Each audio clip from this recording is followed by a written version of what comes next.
Okay, so rack pull, really kind of similar coaching cues to what you've seen from the likes of the RDL. Now we've actually got Ali standing on a plate here, and there's a reason for that. Plain and simply on a rack pull, what we like to do is we like to set this up so the bar position is just below the knees. So for some of you out there, you might find that these pin positions are fixed and we're not actually able to move them. So standing on a plate, nice and simple little cue for you. From there, what I was going to do is just bend his knees, push his bum back, grab that bar. Now from this position, what we're trying to target with Ali is literally everything from up here to the back of his hamstrings. We're trying to create as much tension as we possibly can. But some coaching cues, all he's going to do is focus on pulling his scapula back nice and hard. Head position is going to be neutral.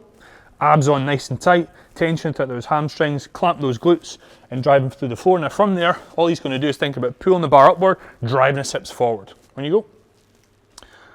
Now let's just get Ali to do a couple reps, and as you'll see the whole time, nice and controlled, no bouncing at the bottom, slight pause. As he comes back up, lots of tension there across the upper back. Not overly bad if there is a little bit of rounding up here. As you can see, Ali's got quite a lot of muscle, so it might look like that.